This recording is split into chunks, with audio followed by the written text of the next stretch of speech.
बांग्लादेश में आरक्षण के मुद्दे पर छात्र विद्रोह के बीच सोमवार को बांग्लादेश की प्रधानमंत्री शेख हसीना ने अपने पद से इस्तीफा दे दिया और वे देश छोड़कर भाग गई, जिसके बाद बांग्लादेश में नई अंतरिम सरकार का गठन हुआ और मोहम्मद यूनुस ने मुखिया के तौर पर शपथ ली। नमस्कार, आप देख रहे हैं विन द फर्स्ट और आज के इस एक्सप्लेनर में हम बात करेंगे बांग्लादेश के छात्र आंदोलन की, जो कि इस समय काफी चर्चा का विषय बना है। इस वीडियो में हम जानेंगे कि बांग्लादेश के छात्र आरक्षण को लेकर विरोध प्रदर्शन क्यों कर रहे हैं, देश में हिंसा और विद्रोह बढ़ने का क्या कारण है और किस वजह से शेख हसीना को देश छोड़कर भागना पड़ा। सबसे पहले बात करते हैं आरक्षण की, जिसे लेकर ये पूरा मामला शुरू हुआ। भारत की अगर बात करें तो यहाँ कास्ट के बेसिस पर लोगों को आरक्षण दिया जाता है, लेकिन बांग्लादेश की अगर बात करें तो वहाँ ठीक इसके उल्टा है। वहाँ लोगों को आरक्षण उनके कास्ट के बेसिस पर नहीं बल्कि फ्रीडम फाइटर यानी कि स्वतंत्रता सेनानी के परिवार वालों को मिलता है।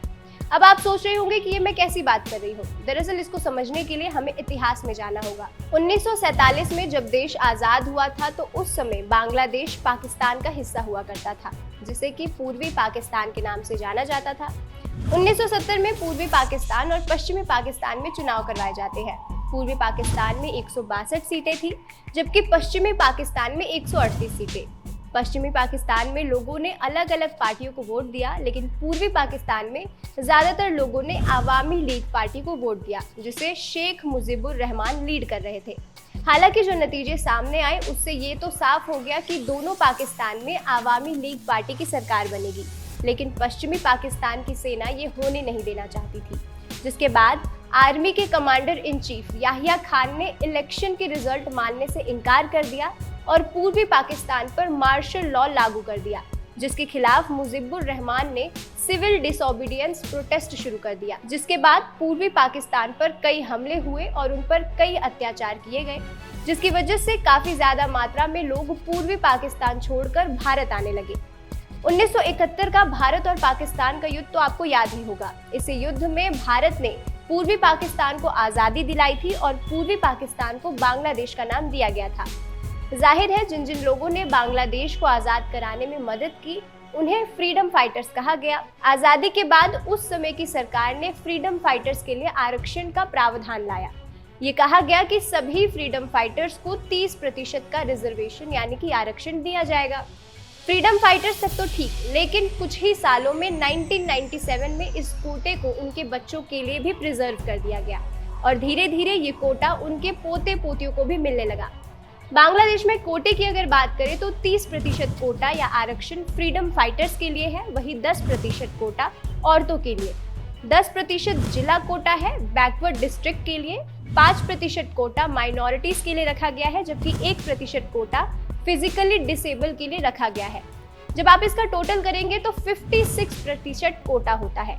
ये 30% कोटा जो कि फ्रीडम फाइटर्स को दिया जाता है, यही स्टूडेंट के प्रोटेस्ट की असली वजह है, क्योंकि कोटे में सबसे ज्यादा परसेंट इन्हीं का है। प्रोटेस्ट करने वाले स्टूडेंट्स ही हैं जो कि ये चाहते हैं कि फ्रीडम फाइटर्स को मिलने वाले आरक्षण को हटा दिया जाए। 2010 में एक बार फिर से इस कोटे को एक्सटेंड कर दिया गया था, जिसकी वजह से 2013 में लोगों ने आंदोलन भी किए थे। साल 2018 जब बांग्लादेश साधारण छात्र अधिकार संरक्षण परिषद कोटा सिस्टम में बदलाव के लिए सरकार से मांग करती है। दबाव में आकर सरकार अक्टूबर 2018 में first and second class jobs के लिए आरक्षण को हटा देती है, लेकिन ये मामला यही खत्म नहीं होता। 5 जून 2024 को सरकार ये फैसला वापस लेती है, क्योंकि 2021 में कुछ फ्रीडम फाइटर्स के बच्चे इसे लेकर कोर्ट में पिटीशन डालते हैं, जिसकी वजह से सरकार को ये फैसला वापस लेना पड़ता है और कोटा सिस्टम को फिर से शुरू करना पड़ता है। इसके बाद से ही देश में प्रोटेस्ट होना शुरू हो जाते हैं। प्रोटेस्ट करने वाले स्टूडेंट्स कहते हैं कि संविधान में ये नहीं लिखा गया है कि फ्रीडम फाइटर्स के बच्चों और उनके पोते पोतियों को भी रिजर्वेशन देना चाहिए, और वो इसे इलीगल कहते हैं। इतना ही नहीं, इस कोटा सिस्टम में एक और प्रॉब्लम ये है कि इसमें सरकार डिसाइड करती है कि कौन फ्रीडम फाइटर्स के बच्चे या पोते हैं जिन्हें रिजर्वेशन मिलना चाहिए। इस तरह नॉर्मल स्टूडेंट का ये मानना है कि सरकार इसमें करप्शन कर रही है। प्रोटेस्ट करने वालों का आरोप है कि सरकार अपने लोगों को इस रिजर्वेशन का फायदा देती है। इतना ही नहीं, फ्रीडम फाइटर्स को लेकर जिन जिन लोगों का नाम दिया गया है, इन्हें लेकर अब तक 60,000 ऑब्जेक्शंस भी लग चुके हैं, लेकिन सरकार ने इस पर कोई जवाब नहीं दिया है। 10 जुलाई को ये मामला सुप्रीम कोर्ट में जाता है और सरकार हाई कोर्ट के खिलाफ सुप्रीम कोर्ट में इसके लिए याचिका दायर करती है। हालांकि इसके बाद सुप्रीम कोर्ट हाई कोर्ट के फैसले पर रोक लगा देता है, लेकिन बावजूद इसके प्रोटेस्ट रुकने का नाम नहीं लेता। 15 जुलाई को प्रोटेस्ट करने वाले लोगों और सत्तारूढ़ आवामी लीग समर्थित छात्र संगठन की झड़प होती है, जिसमें 300 से भी ज्यादा लोग घायल हो जाते हैं। और यही वो समय होता है जब देश की प्रधानमंत्री प्रदर्शन करने वालों को रजाकर कहकर संबोधित करती है। रजाकर उन लोगों को कहा जाता है जिन्होंने 1971 के भारत और पाकिस्तान के युद्ध में बांग्लादेश का साथ ना देकर पाकिस्तान का साथ दिया था। शेख हसीना कहती है कि स्वतंत्रता सेनानियों के पोते पोतियों को कोटा नहीं मिलेगा तो क्या रजाकरों के पोते पोतियों को मिलेगा। इस बयान के बाद से देश में हिंसा और बढ़ जाती है। जनता उन्हें डिक्टेटर यानी कि तानाशाह कहकर बुलाने लगती है। 16 जुलाई जब ढाका, चटगांव और रंगपुर में प्रदर्शनकारी छात्रों और सुरक्षा बलों की झड़प में 6 लोगों की मौत हो जाती है। 17 जुलाई को देश में राष्ट्रव्यापी बंद की घोषणा की जाती है और प्रधानमंत्री शेख हसीना न्यायिक जांच की घोषणा करती है। 18 जुलाई पूरे देश में नेट की व्यवस्था बंद करवा दी जाती है। देश भर के स्कूल और कॉलेजेस को बंद कर दिया जाता है। इसी दिन प्रोटेस्ट में 29 लोगों की जानें चली जाती हैं। 19 जुलाई को आधी रात में सरकार पूरे देश में कर्फ्यू लगा देती है, जिसकी वजह से आगजनी और तोड़फोड़ होना शुरू हो जाता है और 66 लोगों की मौतें हो जाती है। 20 जुलाई कर्फ्यू के पहले दिन 21 लोगों की मौत होती है और इसी दिन बांग्लादेश नेशनलिस्ट पार्टी के कई नेताओं को हिरासत में लिया जाता है। 21 जुलाई को सुप्रीम कोर्ट आरक्षण को 56 से घटाकर 7% कर देती है। फ्रीडम फाइटर्स के वंशजों को 5% का आरक्षण दिया जाता है। 22 जुलाई तक बीएनपी के कई नेताओं की गिरफ्तारी की जाती है और लगभग 150 लोगों की मौत दर्ज की जाती है। 26 जुलाई तक देश में इंटरनेट की सुविधाएं बंद रहती है और उसी दिन बीएनपी पार्टी सरकार को गिराने का प्लान बनाती है। 28 जुलाई देश में कार्रवाई जारी रहती है। इसी बीच ढाका में 200 से ज्यादा मामले दर्ज करते हुए 2.13 लाख लोगों को अभियुक्त बनाया जाता है। तब तक देश में लगभग 150 लोगों की मौत हो जाती है। 30 जुलाई शिक्षक और छात्र मौन जुलूस निकालते हैं, जिसके बाद परीक्षार्थियों को जेल से ना छोड़े जाने पर सभी परीक्षाओं के बहिष्कार की घोषणा की जाती है।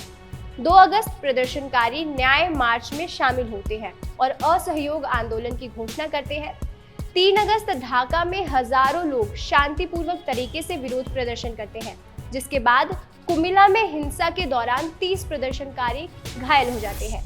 4 अगस्त को प्रदर्शनकारी एक बार फिर से आरक्षण को लेकर भड़क जाते हैं और इसी दिन 100 से ज्यादा लोगों की झड़प में मौत हो जाती है और 5 अगस्त को प्रधानमंत्री शेख हसीना बांग्लादेश छोड़कर भारत में शरण लेने के लिए आती हैं, जिसके बाद देश में हिंसा काफी बढ़ जाती है।